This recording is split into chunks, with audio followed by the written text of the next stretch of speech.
Dinenele tuine, nenele tuine, dinenele tuine, Yesu ndi mkate wa moyo.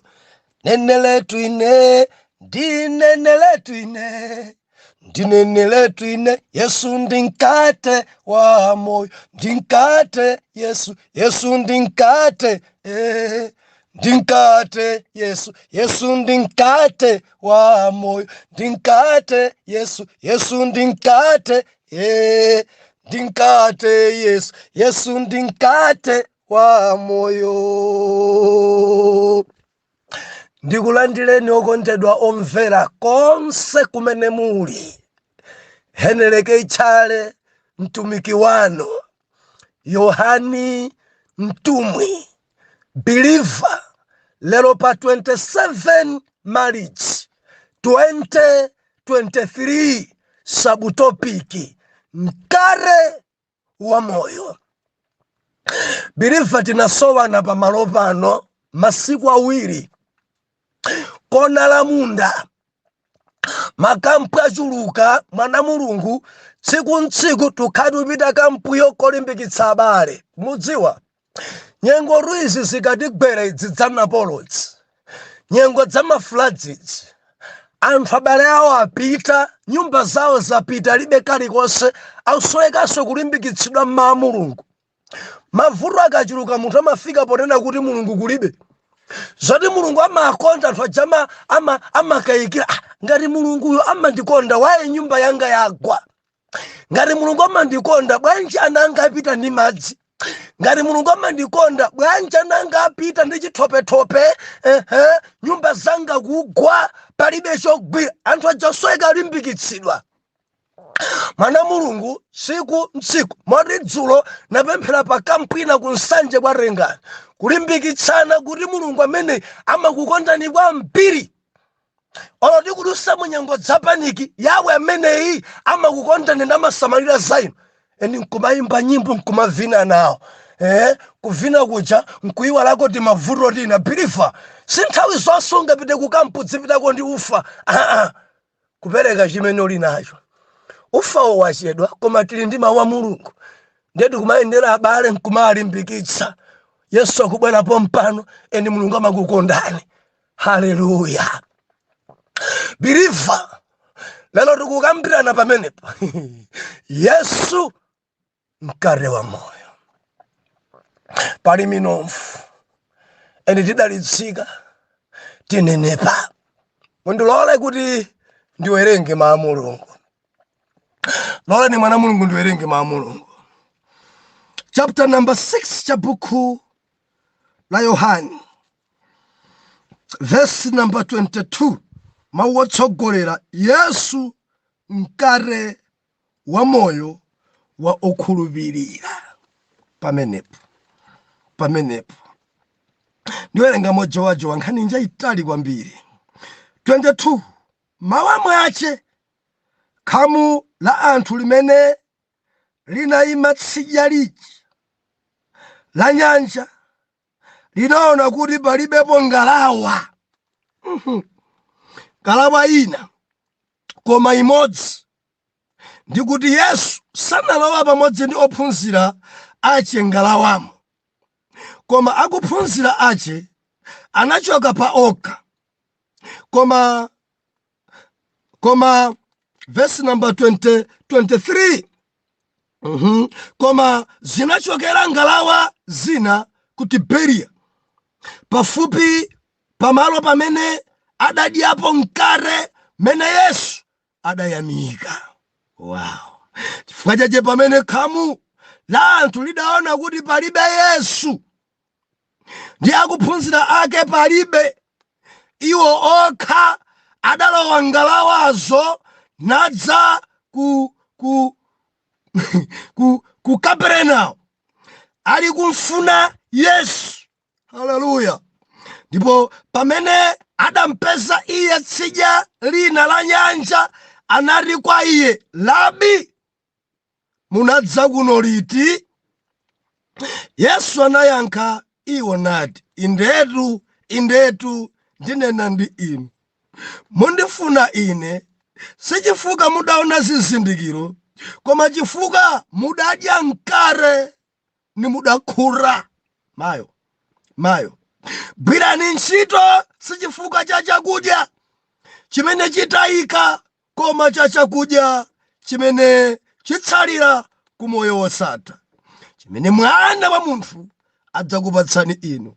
Kuti ameneyo Atate ndiye Mulungu adamulembera chizindikiro. Mayo.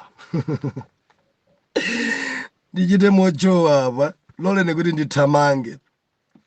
Verse number 41.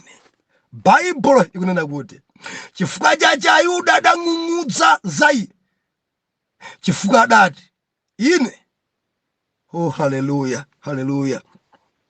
Mwana ndathamanga kwambiri. Oh, haleluya. Verse number 35. Yesu anati kwa iwo, ine ndine mkate wa moyo. Haleluya. Iye amene adza kwa ine sadzamva njala, ndi iye amene akhulupirira ine sadzamva ludzu nthawi zonse. Wow.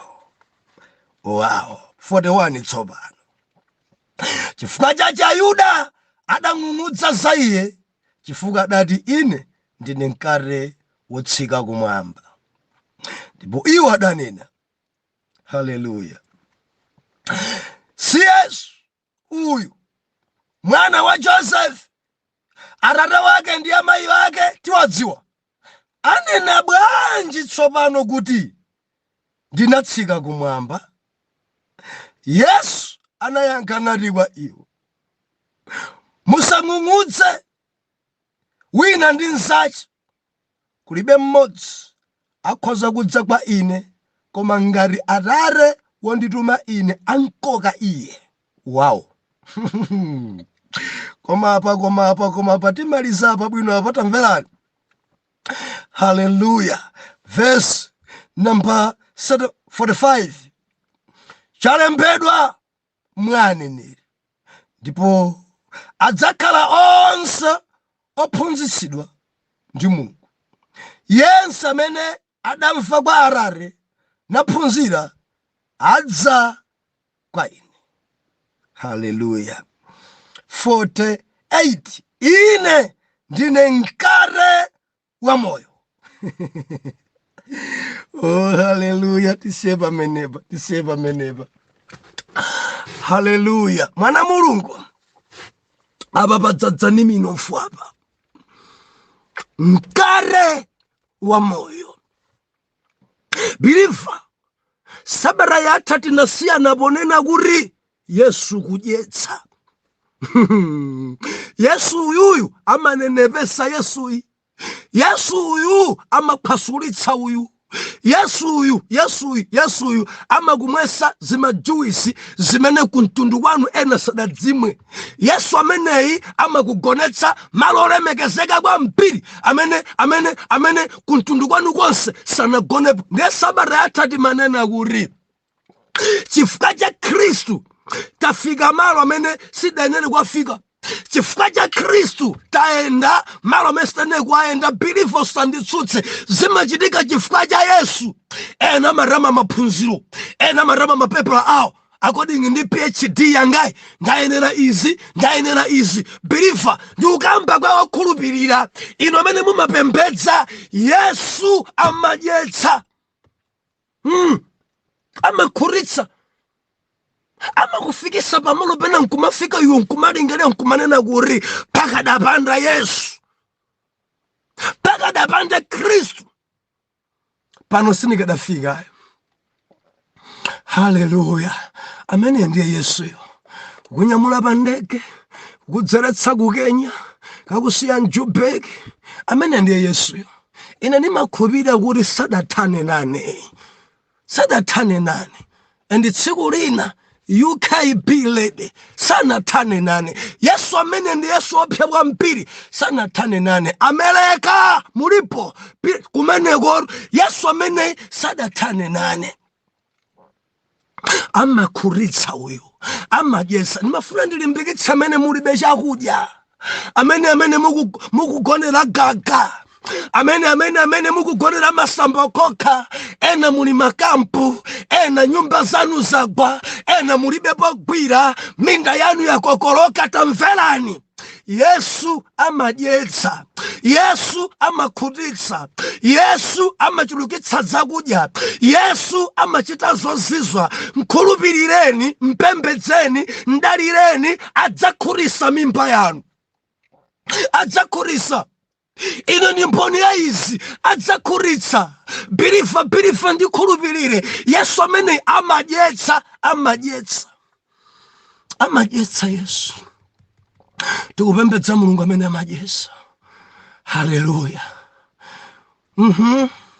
Adadi ndili ku Mount Sinai. Oh, haleluya. Enati ndili kuno kulinde. Atikodi kulinde ndikuti udowa pamponera pali malonso abwino. Haleluya. Ndili kusumama, ndili kuwakawaka. Yesu kudyetsa. Lanchi yokhayo kuyiona mati koma mutatalimbikitsa ukati tiyeni mudalitsike apa.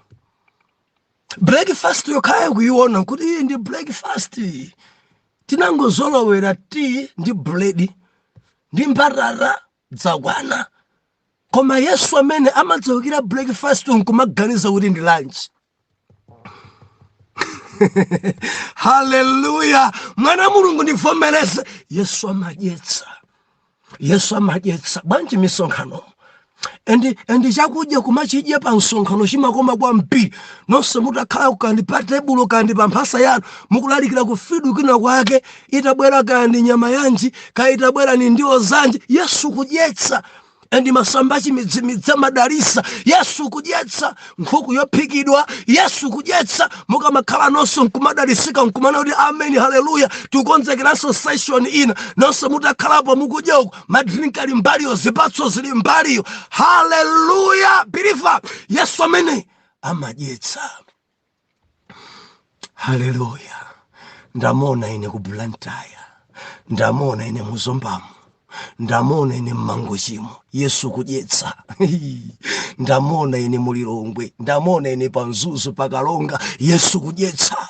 Ndamona ine pa Pretoria, ndamona ine pa Joburg, Yesu kudyetsa. Pa Durban, pa Naizina, pa Cape Town, pa Mpumalanga, Yesu kudyetsa. Amadyetsa. Ati kuno ku America bwanji? Tikubwera kumeneko. Koma I believe kumenekonso Yesu kudyetsa. Pa Malawi pano, pa Mozambique, pa Angonia, Yesu kudyetsa. Padedza bwa. Haleluya. Ana Mulungu, Yesu amene amakhutitsa, Yesu amene amadyetsa. Wina ndi ukamba naye alibe ufa walero. Tamvera, Yesu amadyetsa. Lelo teni tioneni za lero. Mana Mulungu, anthu adadya, anthu adakhura day manager, adabalalika, aliyense adapita kauza gogo wake, wina kupita kauza anti yake, zachitika lero uku sindizo, tadya, takhura. Endi padali tinsomba tiwiri, padali timikate tisanu. Koma zimene Yesu achita zatidabwisa. Tadya anthu ma-thousand bilifa mbiri dalowa mudzi. Mudzi wonse udagwedezeka gwede. Bwanja ukayenda ndi Yesu makhura, ukayenda ndi Yesu sukhala njala, ukayenda ndi Yesu umadya. Endi dziko lonse idagwedezeka. Ati mmawa mwache kuracha. Bilifa munimvese pamenepa. Kuracha mmawa mwake. Anthu mudzi mwase muja dati bwanja di ngati uli ndi njala tiye.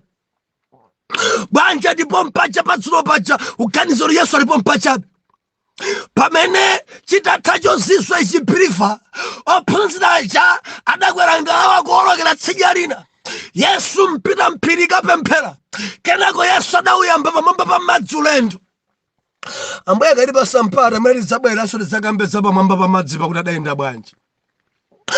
Malemba onena kuti anthu aja atabwera pamalopa aja adapezapo kuti ngalawa palibe, inalipo ngalawa imodzi yokha. Ndi atafunsana ndi ena, kodi mkulu uja amene adyesa anthu pano ajapita kuti? Ati koma taona ophunzira ake akwera ngalawa, iyeyo sadali nawo ngalawamo, koma gulu yonse yolokera tsidya lija.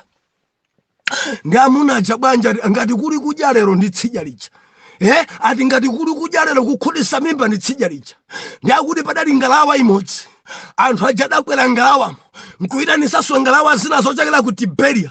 Zidabwera ngalawa zija, anthu aja nkulipira ndalama zawo, kuoloka pa nyanja adalipira ndalama zawo, mpaka nakuntsata kumene Yesu ali. Baibulo linena kuti adaoloka nkufika tsidya lija, adapeza kuti Yesu ali kumene kuja. Amuna aja adafika ndi mawu auzimu, adafika nkuzimuka. Labi haleluya, labi mudafika kuno liti? Dzulo lija mutitatha kudya kuno mwafikirapo? Chigulu chonsechi chakuoneka kumwetulira. Labi labi labi labi labi. Ndi Yesu adayang'ana kwayang'ana, ndakwawuzana kuti mwanditsata kuno sikuti mwaona zizindikiro, mwanditsata kuno sikuti mawu anga kukudalitsani, mwabwera kuno mwalipira ndalama zanu kuoloka nyanja yonse, bwera kuno foti dzulo mudadya mudakhura.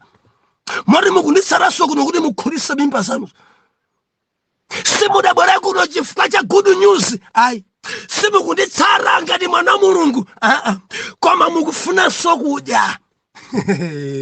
Nkhani idavuta. Yesu akwawuza kuti musamantsate mwana wa Mulungu chifukwa choti mudakhura. Musamantsate Yesu chifukwa choti mfuna mukhutitse mimba zanu. Mtsateni osati pa chifukwa cha kukhutitsa mimba, koma mtsateni chifukwa choti mwaona zozizwa ndi zizindikiro. Mtsateni chifukwa choti mwazindikira mwa Iye muli moyo. Mtsateni chifukwa cha Iyeyi ndi otumidwa ndi Atate. Ndiye padali kunena, otsika kumwambayo ndine, anthu aja zidazunguza. Otsika kumwamba ndiye. Haleluya. Ndiye Yesu akwawuza, mkate umene mwadya dzulo uja ndi umene mukutitsata nawo. Koma lero topiki yasintha. Topiki ya lero yasintha. Lero sitikusandusaso, sitikuchulukisaso pano mikate kuti mudye mukhure. Lero topiki yasintha. Ngati munthu ali ndi njala adye ine. Aliyense amene ali ndi njala adye ine. Biliva ndimafuna mulingalire kuti nthawi iyi padali ena amene adabwera dzuloyo kudalibe. Abwera chifukwa choti anzawo auza, asiriza, apangira kampeni. Ndiye ena adalipira ndalama zawo. Ndalama atikulipira pa nyanja zambirimbiri, Bible sidalembe koma adalipira okha. Ndi adabwera kuti nafenso tikadye, tikaone kuti tinsomba tochepa nkuchuluka nkudya anthu nkudzisiya. Ndi nafenso tikatani tikaone. Ndi adasiya ntchito zawo, adasiya akazi zawo, adasiya mabizinesi yawo. Tiyeni konko tikaone kuti tinsomba tiwiri, mikate isanu.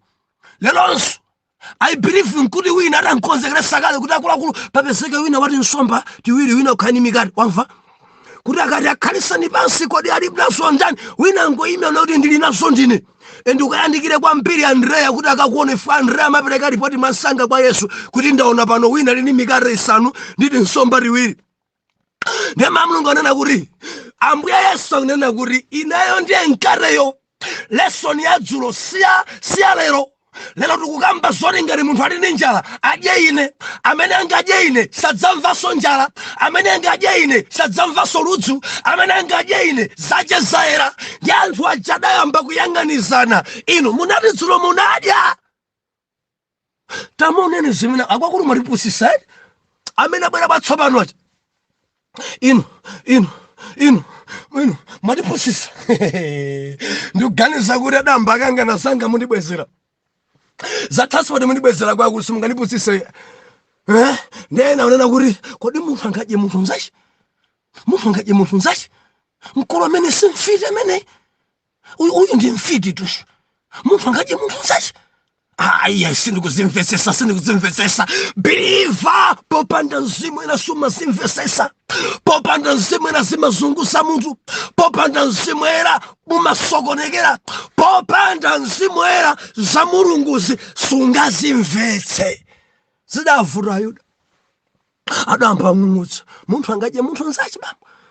Antu tingajane toka. Ngati zili choncho kuno sikadabwera ya. Takadangojana tsiku sijalicha. Tikala kuja iwe sijalicha. Tije. Akunena dandi ninkare utsika kumwamba ndine nkare wa moyo. Bambwaje situkunzoni mwana wa Joseph. Mwana wa Joseph we Mache Maria huyu. Akunchimwa ndani pakati patu. Mpala marabu angarameni. Ngati posise pano jani ufidi chani teme. Akomoda mwene muyuda. Hallelujah. Yesu akunena be. Magolo wanu. Famile uri. Magolo watu nchipulu wadadi ya ndimo yadiwe. Simose. Ameda kuje sani. Ameda basa magolo wanu chakuja. Kwa mandara wanga. Ameda beleka chakuja nchipulu. Mava. Ada beleka ndara wanga chakuja Simoses. Mundimfa. Ayuda bwanji mungungudza nkare wa moyo ndine. Ine ndiye nkareyo. Muje ine ndiye nkareyo. Believe vantu asadali kuzitsiwa. Yohana chapter number 1 verse number 1. Akudibwa pachiyambi padali mawu. Mawu adali kwa Mungu. Ndipo mawu ndiye Mungu. Tingaje bwanji Yesu tamvera. Yesu ndi mawu. Pamene ukulandira mawu, pamene ukukhulupirira mawu wadya. Pamene ukumpembedza Yesu mzimu ndi choonadi wadya. Endi ukadya Yesu, ukadya mawu, ukalandira mawu, malemba anena kuti sudzamvanso njala. Believer, Yesu ndiye nkare wa moyo. Yesu ndiye nkare wa mparadiso. Yesu ndiye nkare wa moyo. Ndili mfunso mujajani. Ndi migare yanchi mene mumaja ya nchewere ya mapira. Migare yanchi mene mumaja ya ntochi ya shuga. Migare yanchi mene mumaja migare yanchi. Mukuja migare yanchi. Migare inayi ikutsegulisani mimba. Migare inayi mudwala nayo. Migare inayi ikuondetsani. Migare inayi ikuphani. Ndimantilize kwerele pilifa. Ija nkare wa moyo. Tenga nkare wa moyo. Dalitsika ni nkare wa moyo. Chifukwa Yesu namene mapereka moyo. Yesu namene mapereka moyo. Akuti Yesu ndiye nkare wa moyo wa okhulupirira. Ndekuti osakhulupirira sazimvesayi. Ndi aja mang'ung'udza aja munthu ngadye munthu nzako. Munthu ngadye munthu tukambadza mawu. Ukakhulupirira mawu. Ukalandira mawu. Ndekuti wadya. Mundimva kaya. Pomwepo umakula. Mundimva kaya. Malemba nena kuti anthu ajada ng'ung'udza mpaka na eno bwerera mpaka na onse balala osapezekapo ni modzi osacha kuchoka kuthawa. Tijani ufirire munthu ngadye munthu nzako ngati padali nkhani yawo yopita kale limene adesali ngalawa yikudzadza anthu mkati banja ufirire munthu ngadye munthu nzako ufirire ufirire munthu tingajane toka ufirire inu maneba madzulo majadi inu madipusisere munthu ngadye munthu nzako ufirire osazimvesesa. Timadzimvetsetsa zinthu zimwe mzimu woyera. Yesu ndiye nkare wotsika. Yesu ndiye nkare wa moyo. Believe ndikulimbikitse. Ija Yesu. Tenga Yesu. Landira mawu. Endiyenda mawu. Mukomelenga chapter 6 kumapetuko. Akuti anthu onse ajada balalika. Kubalalika ena sadamvesese Yesu. Mudzaji mene Yesu akulankhula kwa ophunzira ake. Anzanu atapita. Anzanu abalalika. Inu mukukhalanji pano. Chokani. Alese pitanisoni. pitani. Anzanu abwerera. Anzanu achoka. Nambala yophunzira idachepa. Kuchepa. Adalipo mbiri. Eno tsata kudya adalipompo. Padali masausan. Anthu achadabalalika. 120 kubalalika. Kudzasala 70 kubalalika. Kudzakhala anthu angareri 12. Yesu akulankhula ndi 12. Anzanu abwerera. Anzanu andisiya. Anzanu apita. Mukhaliranji. Pitaninso. Pitani. Ndiye Petro adayankha Ambuye. Tinka kwa ndani. Petro ena manidalisa. Tinkanso kwa ndani. Sitikupita kuna kulikonse pa chifukwa mwa inu Kristo muli moyo. Praise God. Sitikupita kulikonse tili ndinu chifukwa mwa inu muli moyo. Bilifa Yesu mkate wa moyo. Kodi muli nao mkate umenewo? Kodi mukudya mkate umenewo? Kodi mukudalitsika nawo mkate umenewo? Kodi mukunenepa nawo mkate umenewo? Kodi mukuvala nawo mkate umenewo? Bilifa mkate huu umanenepesa huu. Mkate huu umapereka thanzi huu. Mkate huu umapereka chimwemwe huu. Mkate huu umapereka moyo. Mkate Yesu. Mkate umenewo umamanga banja. Mkate Yesu. Mkate umenewo umakukwesa panchito. Mkate Yesu. Mkate umenewo umakudalitsa. Mkate Yesu. Mkate umenewo umachiritsa. Mkate Yesu. Mkate umenewo umachita kwa kukulu. Landira Yesu. Ija Yesu. Enda ndi Yesu. Zako zidzasintha. Mkate wa moyo. Mkate wa moyo. Mikate ina ikutsegulisa mimba. Ufuna ulemera ya Yesu. Ena wakuza zambiri ukagone kumanda, ukagone ni mayako, ukagone ni chemwali wako. Mkate wanji wavula nao. Yesu mkate wa moyo. Yesu mkate ulemeretsa. Yesu umamanga banja. Yesu ndikuti Yesu. Yesu wako Nazareti. Yesu ndiye mkateo. Tadyani mkateo. Tamulandani Yesu. Khulupireni Yesu. Haleluya. Ndinako kutsimikizika mtima ndalankhula ndi wina wake. Ndi mikate yanji imene mwadya nthawi yayitali. Mikate ya soda siyamba kutsegulisani mimba. Mwadya mikate ya mtundu wanji. Mikate ya mtundu wanji pereka udani pa mtundu. Ni mkate wa mtundu wanji. Mkate wa mtundu wanji unokupandusani pa grupu. Ni mkate wa mtundu wanji umene mwadyawo. Ni mati ndikulimbikitseni idyani Yesu. Mudya Yesu. Ndiye Mungu. Ndiye Mungu. Ndiye Mulungu. Idyani yeyo. Munenepa. Mudalitsika. Yesu kudyetsa. Haleluya. Ana Mulungu. Tili masiku opweteka kwambiri amene kuswa Mulungu imene afe. Mulungu athu atidalitse. Ndikumemeni. Idyani. Dalitsikani ndi Yesu. Mudzidya Yesu. Mudzidya Mulungu. Adzikhala mkati mwanu. Simukhala chimodzimodzi. Yesu akakhala mkati mwanu mukadya Yesu, inu mudzakhala uthandiza. Mudzathandiza ena. Mudzapatsanso ena. Mudzayima ndi ena ovutika. Dzulo ni manena. Nachedwako pang'ono pakampuina. Pankate wa moyo. Muli bwanji nonse pankate wa moyo. Ngati muli pankate wa moyo. Ndiye kuti inuyo mwadya Yesu.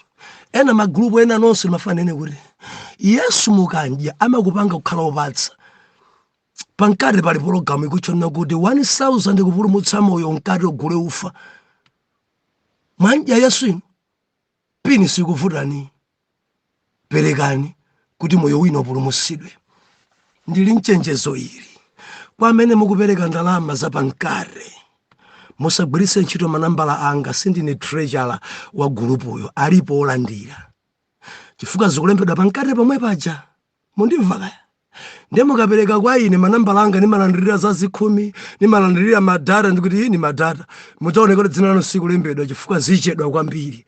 Ngati muli pankatepo, fufudzani pankatepo manambala alipompo. Olo ndilimbeni foni. Uli ndikufuna manambala aja otumizira kupulumutsa moyo. Mkate ugule ufa ndikuti ndikupatsani kuti manambala aja ndi awa. Magulupu ena pali nambala yapadera yothera kumapeto ndi 30 ndikupatsani mukayifuna amene simuli pa mkate kuti mukhoza kupulumutsa moyo. Koma amene muli pa mkate manambala alipo kale. 1000 kupulumutsa moyo, mkate ugule ufa. Believer, Yesu mkate wa moyo. Tipemphere. Atate mdzina la Yesu, tadya zinthu zodiwawisa mimba, tadya zinthu zodiwondetsa, tadya zinthu zodibasa marenda, tadya zinthu tamba tsogomola nazo, koma lero taphunzira Yesu ndiye mkate wa moyo. Wochiritsa ndi Yesu, omanga banja ndi Yesu, opambanitsa ndi Yesu, olemeretsa ndi Yesu. Thandizani Ambuye kuti tidye inu, tiyende mwa inu. Mdzina la Yesu oyera mtima tonse tiyankhe kuti amen and amen.